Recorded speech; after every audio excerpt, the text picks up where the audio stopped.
Okay, today we're going to do a quick video on some more boat maintenance. I have a couple of other videos on boat maintenance already. I have one for doing the engine oil and differential. I have one for changing the spark plugs. This is going to be more about trailer service, about servicing your bearings. So I'm going to show you how I do that. And I'm going to put in some video I filmed earlier on where I actually had pulled the trailer hub apart on a different trailer, not on my boat trailer. The bearings on this are pretty clean. I've already checked them. It's important to check your bearings because you're submersing it in water, especially if you're fishing in salt water or brackish water. That will be even more so important. That can be very corrosive on your trailer, on your hubs, on your bearings. Most of the problems people have with towing their boat or getting their boat from point A to point B is with bearing failures, that or flat tires. I've already checked the tires on this. I done that yesterday. The tire should be, on this particular trailer, will be 65 pounds. So it's going to have a tag on the frame that's going to tell you the weight of the trailer and the VIN number on the trailer. There's also going to be a tire label sticker on it. So we'll show you exactly how much air you're supposed to have in your tires for the trailer to run properly. So it's important to check that as well. If you run the tire low, it's increasing the friction on the tire. It will blow your sidewall out. That can be obviously a big problem. It's always good to check your tires. You check that every time you tow it. But I'm going to show you a close-up of the hub here and show you how to fill it. On this, it's an easy hub. I don't have to take this hub apart. On a regular hub, without an easy hub, this is a similar setup except it's on a brake rotor, a front brake rotor for a two-wheel drive truck. You can see in here, that's the bearing race. That will be the outer bearing race. And then this here will be your inner bearing race. So your cup and cone bearing would sit down into that, then there will be a rear seal over it, and it will be exactly the same as what's on the trailer. So to service the bearings inside, if you don't have the easy hub, you would take the rear seal off, take this bearing out, and take the front bearing out once you take the cover cap off of it. And then you would use you could press it in by hand. You can put the bearing in the palm of your hand and push the grease into the bearing manually, or you can use a bearing press. So you put the bearing into the bearing press and then press it down, and when you do that, it fills it with grease. But I'll show you how to do this hub. Okay, we'll give you a look at the hub here. This is your hub cap, and then the bearings are contained underneath this.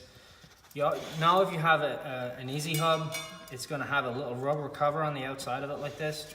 So my wheel cover, I had a wheel cover here on it, so I took that off so it's out of the way. And it's going to have this little rubber cap. That's going to be a water seal to keep the water out of the grease.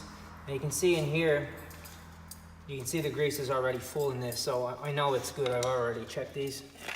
But the easy way to make sure, or to even flush the grease out of this, is use a grease gun.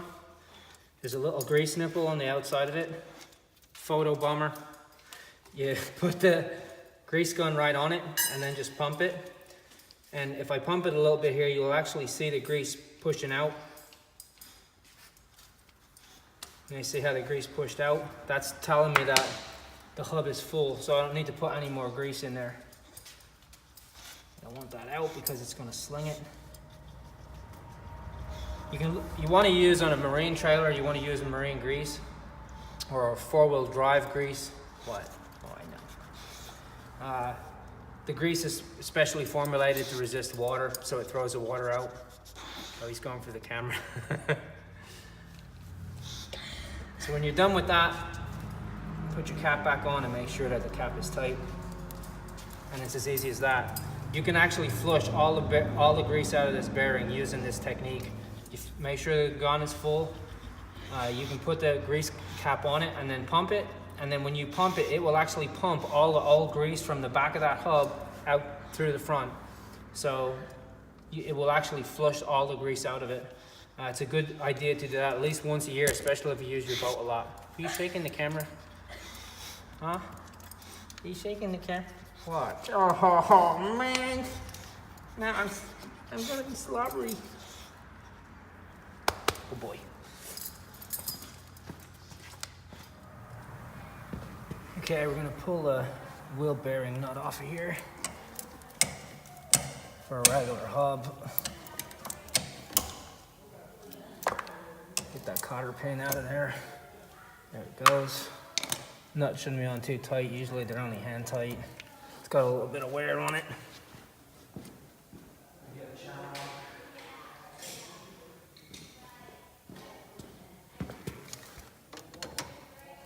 This is the easiest way to just twist it off. You see the hub is already loose. What I'm gonna do with this is put new grease and oil in it.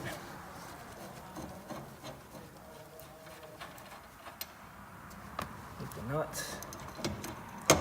There's my outer bearing. You can check the bearing surfaces here, check it for galling, if there's any uneven wear, if it shows signs of temperature, or a lot of times you'll see pits in it where the bearing is starting to wear. You pull the hub off. Then you're gonna have a seal on the inside of the hub. This is your axle seal. And then your bearing race is in here. That smooth surface there. These can be knocked out and replaced. That one looks pretty good. Yeah, it's got a little bit of wear on it, but it's not too bad. You would also have to do the rear bearing. You would have to pull the seal out of the back, and then the rear bearing will come out from the back. And then I'm gonna re-grease that too. Pack it up with grease in the front end. Just wanna try and avoid getting dirt into it. Scoop the old grease out of it, and then we're gonna repack it. This actually is a handy tool. This is a bearing packer. You put the bearing down into the center of it, like so. And then put the squeezer on the top of it, and then push down onto it, push it into it.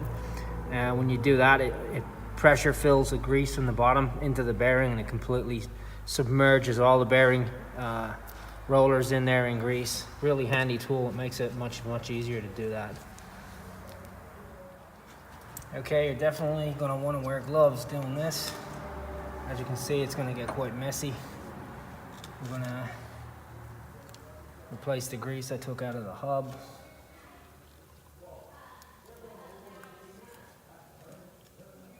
You wanna replace your rear seal. Make sure the hub has plenty of grease in it.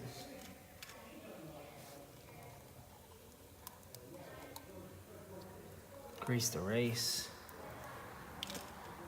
This is one point where it's better to have a little bit too much than not enough. Get all that grease in there. Make sure the hub is clean, the shaft is clean. We're gonna seat it all the way down. We're gonna reinstall our front bearing. I think that's so I can see the hole. Get our nut back on there. Now, to tighten this, it doesn't have to be extremely tight. You're not going to put an impact gun on this and hammer it down. I'm going to turn it while you're spinning it in. Again with the channel lock. And that's about as tight as we're going to want it. Free spin it. You don't want any lateral play in it. If you have lateral play in it, it's too loose. You want to just tighten it up a little bit more. And that's lined up with the hole, so I'm going to put the new split pin right down the center of it.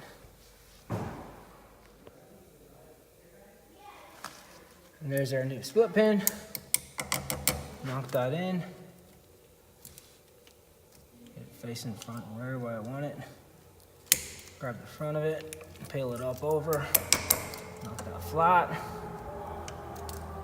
Pinch the bottom of it off.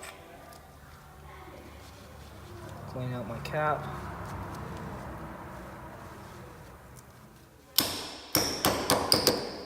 Reinstall the cap. Wipe the excess grease off, and we are done. And that is it to do a seal brake. As you can see, this trailer doesn't have any brakes on it. It's just a regular hub. On a trailer, even a marine trailer will have brakes. The brake hub is going to be behind it. It's usually a drum, although I have seen disc brakes on marine trailers where they use surge brakes. This we don't have to worry about that. So now that bearing is greased and it's ready to go. Now I got to do the other side.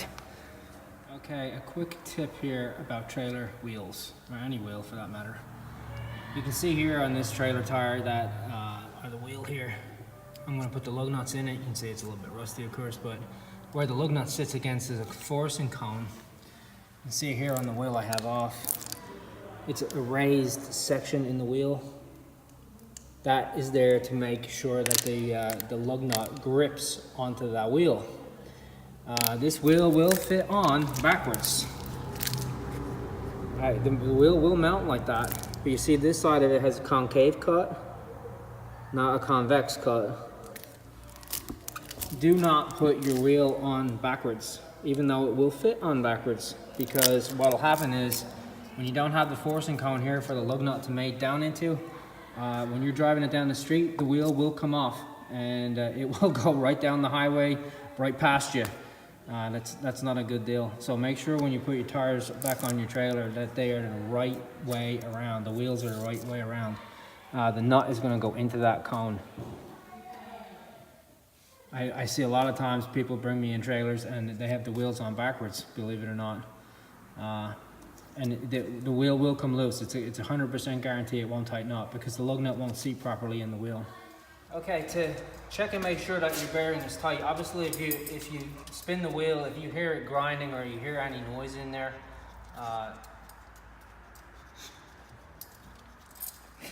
not you again. If you hear any noise in there, you have a problem. You shouldn't hear any grinding noise. It should spin smoothly. It should spin freely. Now I have jacked under the axle here, so the wheel of course is off the ground.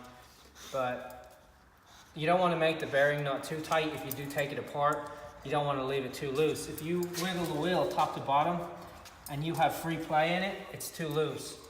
You want to adjust the tightness of that bearing nut until you have no free play. But you don't want to over tighten it because there's going to be a retainer in it. You'll see that in the other little video section where I put the cotter pin in it. There's a split ring in it. Sometimes they just use retainer rings. Sometimes they'll use a cotter pin with a castle nut. There's a couple different ways they do it.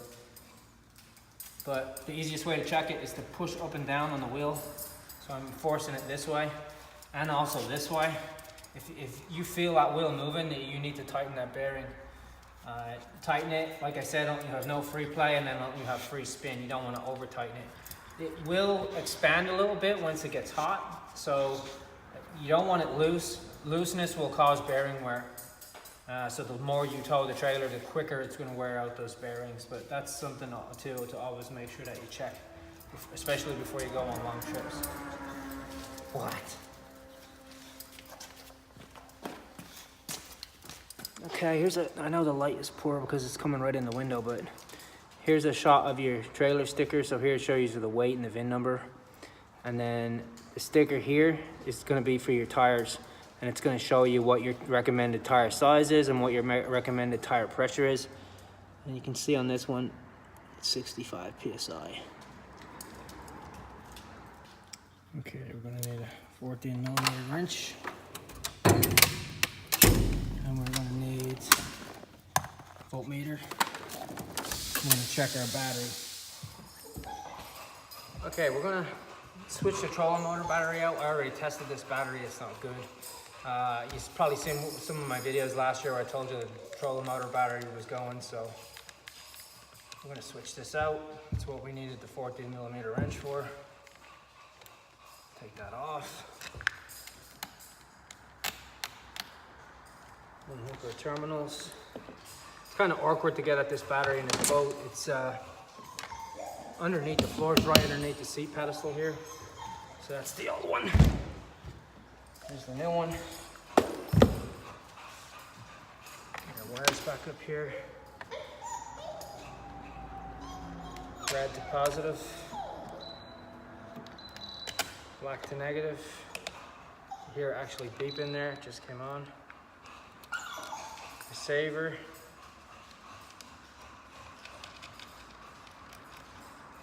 Tighten that down.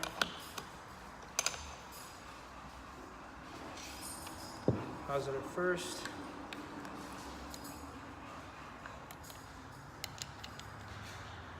Now this battery doesn't have a retainer box, there's a tray in the bottom of the boat here where the battery sits in.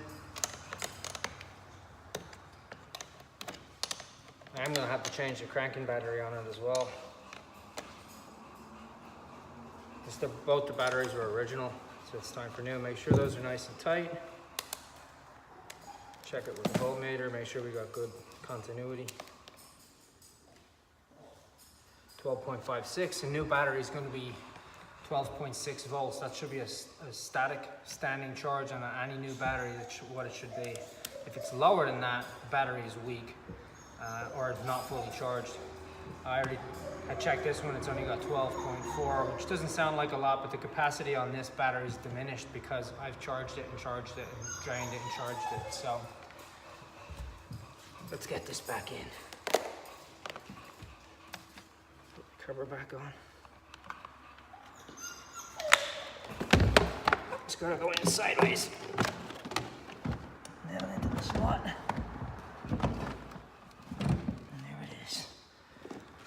Just like that. Okay, you can see if I hold this under the floor, the battery is under the floor here. It's in there. Kind of awkward to get at, but you gotta make sure it's secure so you don't get vibration issues. It's a battery, you don't want the battery shaking around. Okay, I have my boat back home now. Took it back from the shop. I hope you find that video helpful. Give you some information about servicing your hubs to keep you trouble-free towing, getting your boat to and from the lake or to and from wherever you need to go. There's nothing more aggravating than having trailer problems when you're on the road and you're trying to go fishing. I spend a lot of time at work and I spend very little time fishing, so when I do get to go fishing, I like everything to go according to plan and not have any problems. That speaks for everything. It's not just maintenance with your trailer, maintenance with your boat, maintenance with your equipment. That way you get to fish every time you get a chance to go. Like I said, I hope you found it helpful, and happy motoring, happy boating to everybody. Get out on the water and get fishing. Thanks for watching.